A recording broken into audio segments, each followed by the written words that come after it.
You are 16 years old, and you are sitting on the floor of a two-room apartment in Pskov, Russia, with your back against a radiator that makes a sound like a man slowly clearing his throat.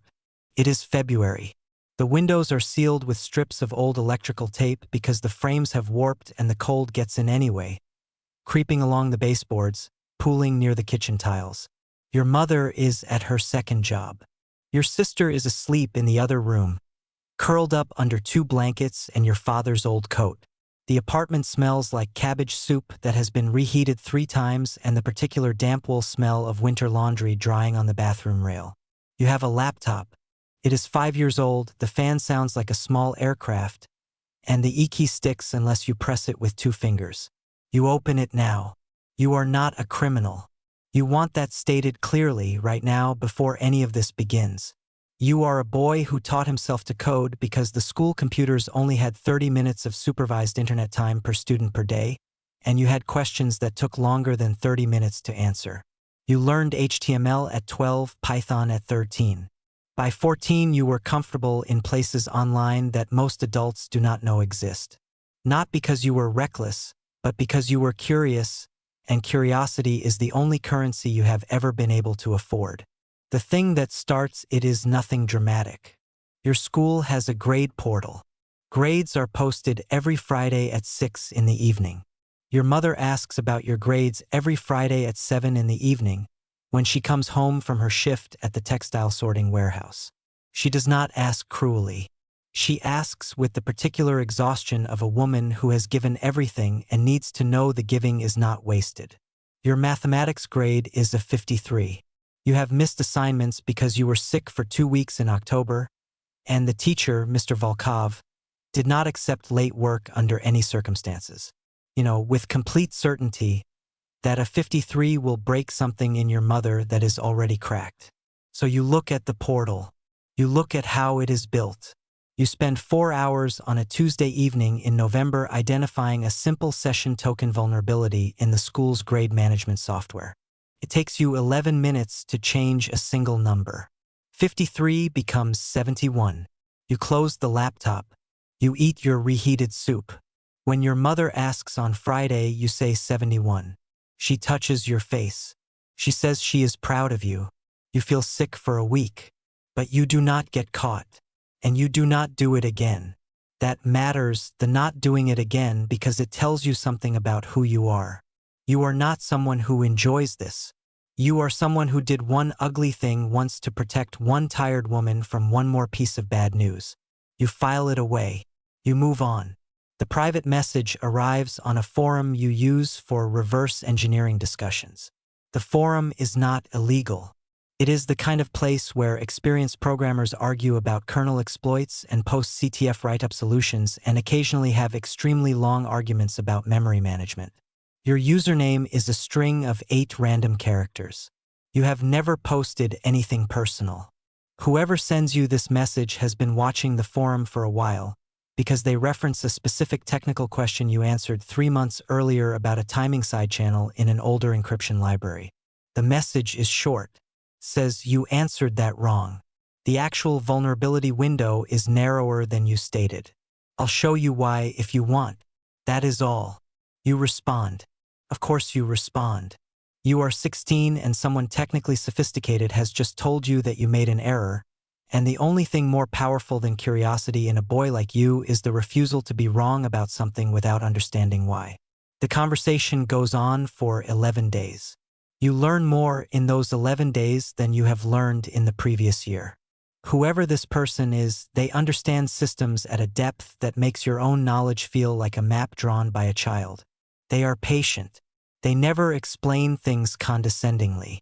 They use a username that translates roughly to the janitor, and they have a way of asking questions that leads you to the answer before they give it to you, which is the rarest and most valuable kind of teaching. You do not think about who they are. You think about what they know. On the 12th day, they ask you a question. They say, there is a logistics company in St. Petersburg. Their internal shipment tracking system has a known vulnerability in the authentication layer. How long would you need to map their network architecture from the outside without triggering their intrusion detection? You sit with this for a moment. Then you say, Is this hypothetical? They say no. You close the chat window. You sit in the dark next to your throat-clearing radiator and your sleeping sister, and you do not open it again for 4 days. On the 5th day, you open it. You tell yourself it is just to understand the technical problem. You tell yourself a lot of things over the next several weeks that you will later understand were the specific lies people tell themselves when they are in the process of making an irreversible decision and they know it but cannot stop. You complete the reconnaissance. You do not penetrate the system. You only map it. You send the architecture diagram across the encrypted channel. 3 hours later, a transfer of 14,000 rubles arrives in a prepaid digital account you did not know you had until a link appeared in your inbox showing you it already existed with your name on it. 14,000 rubles. Your mother makes 22,000 rubles a month across both jobs, combined, before deductions. The next job comes 4 days later. You do not ask what the information is used for. This is the most important thing to understand about how this works. They never ask you to hurt anyone. They never ask you to plant ransomware or steal money directly. They ask you to map, to identify, to document. Network architecture here. Authentication flow there. Employee login patterns at a particular municipal water authority. Supply chain access credentials at a freight company near the Georgian border. You are a cartographer. You draw maps of places, and someone else decides where to send the soldiers. You do not see the soldiers. You do not meet anyone. There is only the janitor and the tasks and the transfers. By March, for months after the first message, you have made more money than your mother will earn in 2 years. You have not touched any of it.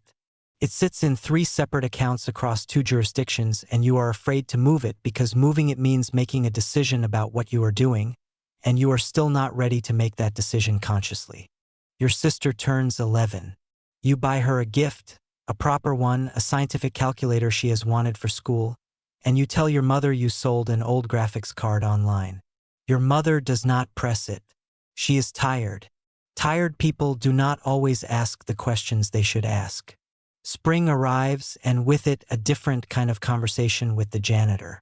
They tell you there are people who want to meet you. Not digitally, in person. You say no immediately.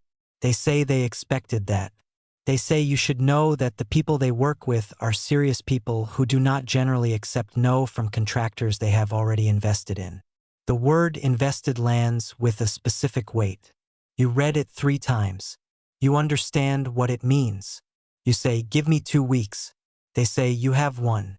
The meeting is in a hotel conference room in St. Petersburg, which you reach by train.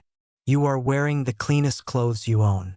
You are 16 years old and you look at, and the 3 men in the room, 1 older, 2 younger, everyone wearing jackets that cost more than your mother's monthly rent, look at you with an expression you cannot quite categorize. Not surprise exactly. More like confirmation of something they already suspected. The older man speaks to you in Russian with a specific accent you place as Chechen. He says, you are younger than I expected. You say, you are older than I expected. The younger men laugh. The older man does not. He says, good. Sit down. What they offer you is this: a dedicated encrypted workstation, delivered to whatever address you choose. A monthly retainer of 90,000 rubles, in addition to project fees. A new identity, not a false name exactly, but a digital ghost layer, a persona that does not connect to your real name in any database that can be queried. And in exchange, you become available. Not for every job, for the hard ones, the ones their other contractors cannot finish. You are not the only person who works for them, but you are, the older man explains, the first person in 3 years who has mapped a target's network architecture in under 6 hours without triggering a single alert. He says this the way a man says it who has tested many locks and finally found one that opens without a sound. You say yes. You tell yourself it is temporary. You tell yourself you are in control. Both of these things are completely false, and some part of you knows it. The next 14 months are the most technically extraordinary period of your life. You work on systems that you could not have imagined accessing from the floor of a Pskov apartment. Financial institution infrastructure in 3 countries. Private communications networks belonging to competing criminal organizations whose data the Bratva wants for leverage. Government municipal systems that someone, somewhere, needs to be able to quietly access in case of future negotiations. You are not told why. You are not told what the information becomes. You are the janitor's student and the organization's ghost, and you exist nowhere that anyone can find. The ghost part becomes literal in ways you did not anticipate. They relocate you, first to a safe apartment in Moscow, then to a dacha outside the city with a fiber connection fast enough to make you briefly emotional when you first test it. You are not imprisoned. You can leave. But leaving means re-entering a world that increasingly has no record of you. Your school enrollment has been quietly terminated. A clerical error, someone will later tell you, though you know it was not. Your phone number is dead. The social media accounts you had, which were minimal, have been scrubbed. You exist fully only in the work. Your mother thinks you are at a technical boarding school in Kazan. The janitor arranged this. Someone called her. A professional, calm voice. Someone who knew exactly how to speak to a tired woman who needs to believe her son is somewhere safe and advancing. There is paperwork. There are occasional emails from the school that you did not write. You know this because the janitor told you, with the particular flatness of a person delivering a logistical update rather than a moral violation. You sit with it. You close the window. You do not eat that night. It is in month 11 that you find the file.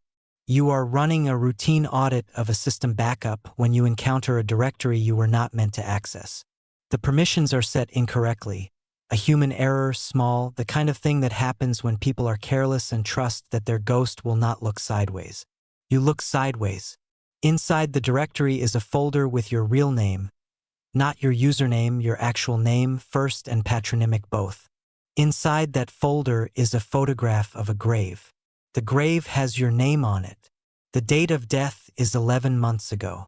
Next to the photograph is a scanned document that appears to be an official death certificate, which you know is forged because you are alive, and a brief note in a format used internally by the organization, which you have learned to read over the course of a year of lateral access. The note says, in the efficient shorthand of people who manage human assets, family notified, emotional leverage neutralized, subject fully committed. You sit very still for a long time. The dacha smells like pine resin and kerosene from the space heater. Outside, it is sleeting.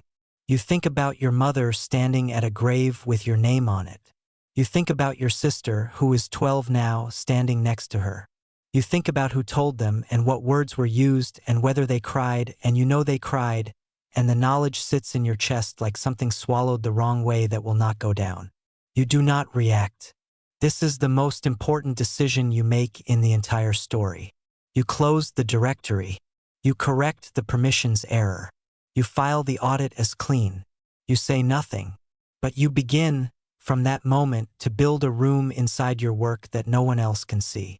You have spent 14 months learning the organization's infrastructure from the inside. You know its communication relays. You know which of its financial routing paths have redundancy and which are single points of failure. You know the identities of 7 senior members, not because you were given them, but because you found them in the slow, patient way you find everything, by following threads at 3 in the morning when the sleep deprivation makes you simultaneously careless and precise. Over the following 6 weeks, you build what security researchers call a dead man's switch, though that phrase feels appropriate in a way that makes your hands cold when you think about it. An encrypted archive, stored across 4 separate servers in 3 jurisdictions, containing everything: names, transactions, routing paths, communication logs, the grave photograph with your name on it, the internal note about emotional leverage. Set to automatically transmit to 6 journalists, 2 law enforcement agencies in different countries, and 3 competing criminal organizations who would find the information useful if a specific key is not entered every 72 hours. You tell the janitor about it on a Tuesday morning. You say, "I found something I was not meant to find. I built something in response." I want you to understand what I built before we discuss what happens next. There is a silence in the chat window that lasts 4 minutes and 30 seconds. You count them. The janitor comes back and says, "You have been doing this for 6 weeks." You say, "Yes."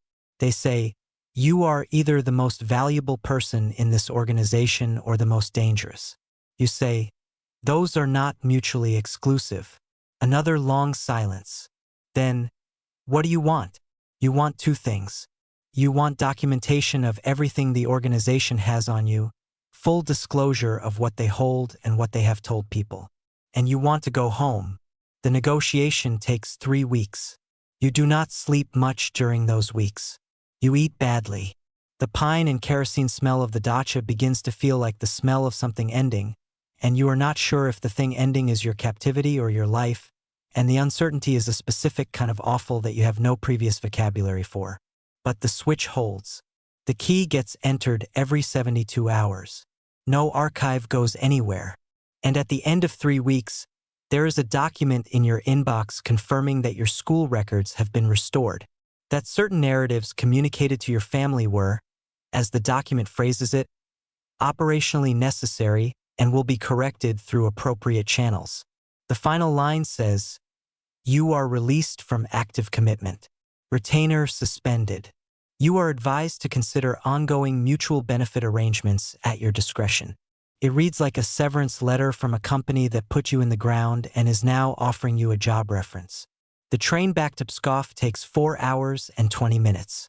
You watch the birch trees go past, mile after mile, thin and white in the late afternoon light, and you think about what you are going to say. You think about your mother's face. You think about the grave photograph. You practice sentences in your head and discard every one of them because none of them begin anywhere near the truth and all of them end in the same place, which is an explanation you do not have. You ring the apartment buzzer at 6:40 in the evening. You can hear, through the intercom, the sound of the television and something on the stove. The buzzer clicks and releases without anyone asking who it is, because no one in Pskov asks who it is, they just let people in, and this small ordinary fact of your hometown nearly destroys you where you stand. You take the stairs. The 4th step still creaks. You knock. Your mother opens the door. She is wearing the gray sweater with the frayed cuff on the right sleeve that she has owned since before you were born. She has a wooden spoon in her hand. She looks at you, and her face does something you have no word for in any language you speak, which is the face of a woman who has buried her child standing in front of her child. She does not speak for a long time. You do not speak either. The apartment smells like cabbage soup. The radiator is making its sound. Your sister appears in the hallway behind her, looking at you with the particular expression of someone who has been told something is gone and is now looking at the thing that was supposed to be gone, and does not know yet whether to be angry or relieved, and is both. Your mother pulls you inside. She does not ask where you have been. She does not ask anything. She puts the soup on the table and she sits across from you and watches you eat it, and the soup tastes like every meal you have ever eaten in this apartment, salt and cabbage and the particular mineral taste of Pskov tap water. And it is the most real thing you have experienced in 14 months. You cry at some point. So does she. Your sister sits beside you and puts her head on your shoulder and does not say anything. And you think, this is what I traded. This specific warmth. This exact smell. This sound of a radiator talking to itself in February. You traded 14 months of it for 90,000 rubles a month and a skill set that would frighten most of the people you know if they understood what it was. Here is what is true. You can now move through almost any network system on Earth without leaving a trace. You have more money than your family will need for years. You have a dead man's switch that keeps you safer than most people in your situation ever get to be. Here is also true. Your mother stood at a grave with your name on it. Your sister grew an entire year without you. You missed your mother's 43rd birthday and her 44th, and you cannot get those back regardless of what you know or what you can do. You became something remarkable, and you became it at the cost of the only people who would have loved you whether or not you were remarkable.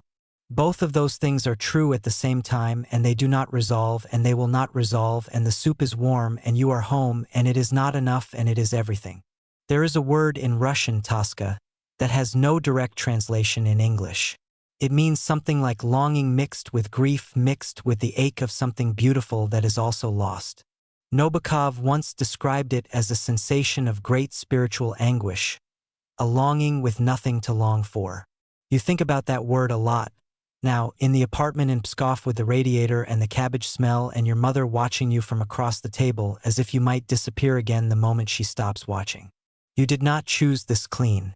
You made choices, each one small, each one with a reason that felt sufficient at the time. A grade changed. A forum message answered. A technical problem engaged with. A meeting attended. A yes said. And then one day you were a ghost in a dacha, and your mother was at a grave, and the path back was something you had to build yourself out of leverage in architecture and the very skills you had developed in their service. You used what they made you to unmake what they made you. That is the shape of it. This story is entirely fictional. But the recruitment of young hackers by organized crime is well documented across Eastern Europe and Russia, where technically gifted teenagers from economically vulnerable backgrounds are identified through forums, gaming communities, and technical platforms, often years before they are ever directly approached. Researchers who study cybercrime infrastructure note that the earliest contact is almost never criminal in nature. It begins with a correction, compliment, conversation. The criminality arrives later by degrees, when the relationship is already established and the exit feels complicated. If this one hit different, tell me in the comments. Knowing everything you know now, the mother at the grave, the soup, the radiator, the toska that does not translate, would you have answered that first message? Subscribe for more.